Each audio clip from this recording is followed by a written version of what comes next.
Hallo und herzlich willkommen zu einem neuen Video vom Wohnmobil Privat mit Vermietung. Mein Name ist David und im heutigen Video geht es um die Versicherung bei der Vermietung. Macht man da eine Selbstfahrermietversicherung oder macht man es lieber über die Plattform? Wo sind die Vor- und Nachteile, finanziell auch gesehen? Und ab welcher Menge vom Wohnmobil gilt welche Regelung? Wir schauen es uns näher an. Bis gleich.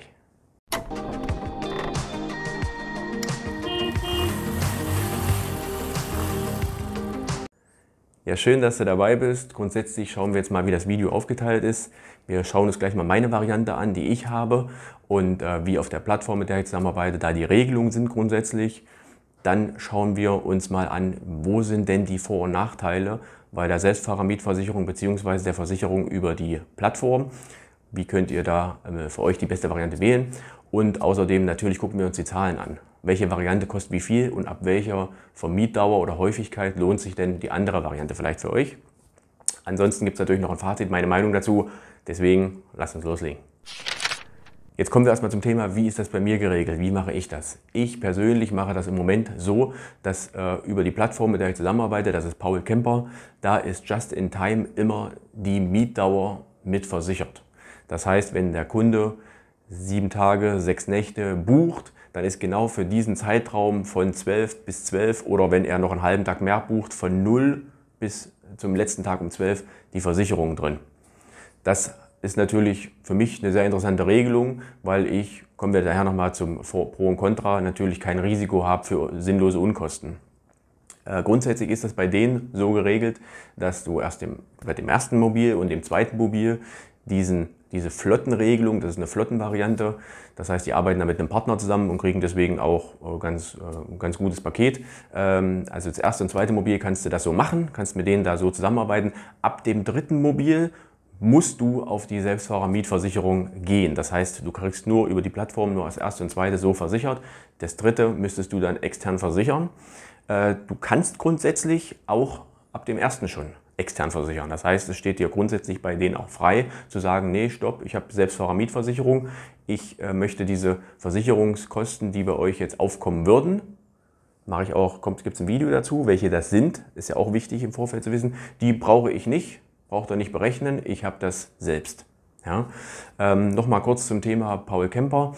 Ich kann natürlich auch in dem Video nur für die Varianten sprechen, die bei Paul Camper tatsächlich aufkommen. Mit denen arbeite ich zusammen, da kenne ich die Zahlen, da kenne ich die Fakten. Ich mache euch auch unten mal einen Link rein, denn wenn ihr als Vermieter oder zukünftiger Vermieter mit denen was machen wollt, über den ihrer Plattform und geht über den Link rein, dann könnt ihr dann 100 € Bonus bekommen, wenn das irgendwann mal startet. Ja, also hat auf jeden Fall, wenn dann, einen Vorteil, wenn ihr über den Link reingeht oder nicht einfach so über Google. Ne?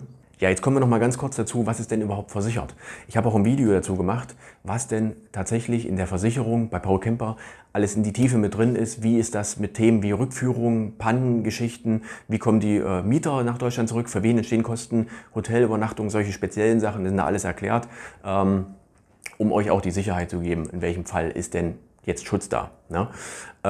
Grundsätzlich nochmal ganz kurz, bei der Paul Camper Flottenversicherung ist drin Haftpflichtversicherung, Teil- und Vollkaskoversicherung, der Schutzbrief und eine Inventarversicherung, Innenraum.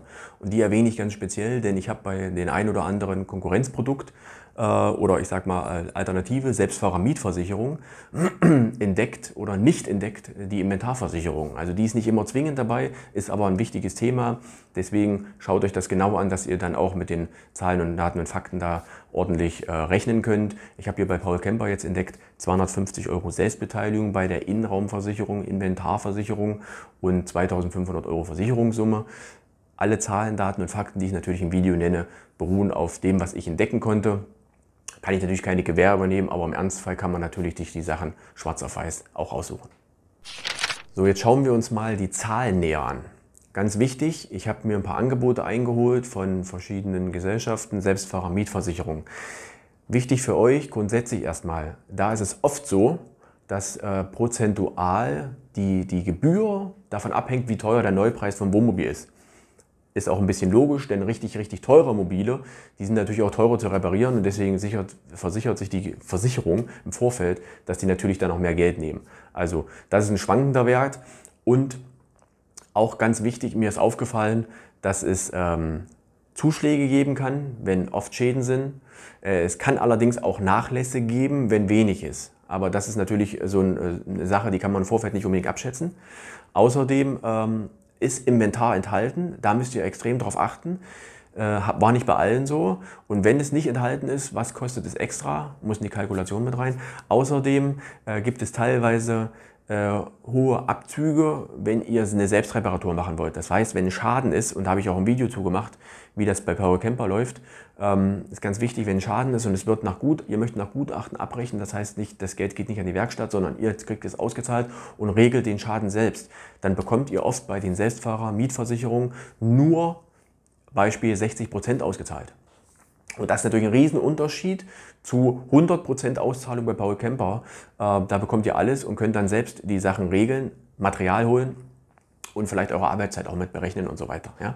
Das ist ganz wichtig. Aber grundsätzlich schauen wir jetzt mal auf die Zahlen. Ich habe jetzt hier angenommen 129 € die Nacht bzw.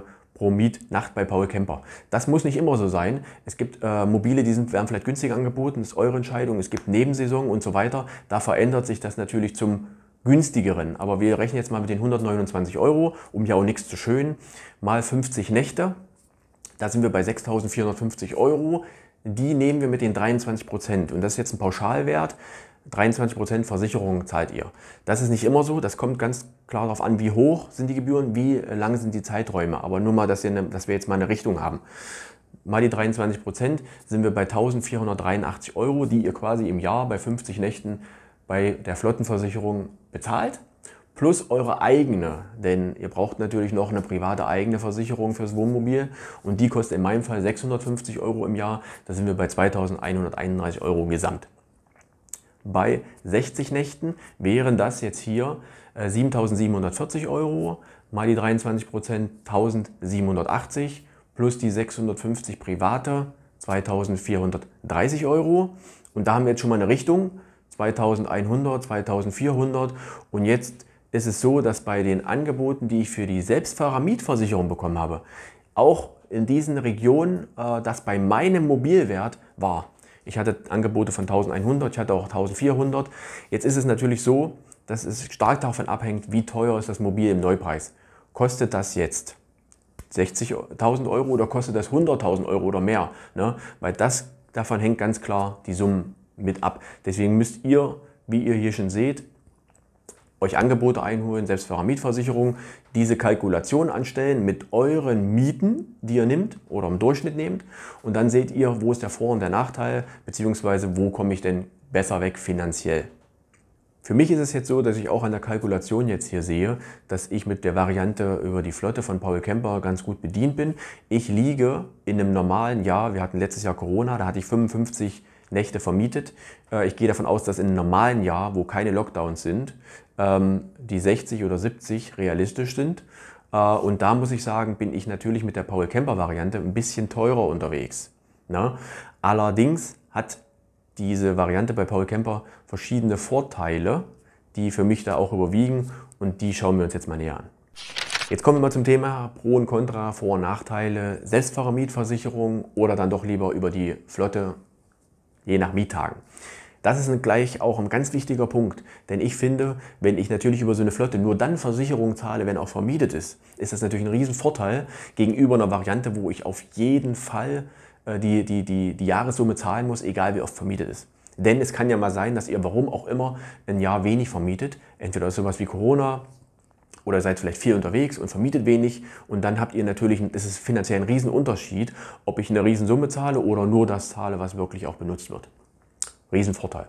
Außerdem finde ich, diese Variante muss nicht bei jeder Selbstfahrer-Mietversicherung drin sein, aber das ist ein wichtiger Punkt. Wenn die sagen, die Gutachtenbezahlung oder die Abrechnung nach Gutachten, also die Auszahlung an euch, wird reduziert prozentual, zum Beispiel auf 60% oder so, ne? Dann ist das natürlich ein riesen Nachteil gegenüber so einer Variante wie bei Paul Camper, wo die dann sagen, nee, 100% wird ausgezahlt, das ist deine eigene Entscheidung, wie du den Schaden regelst. Ein Riesenvorteil.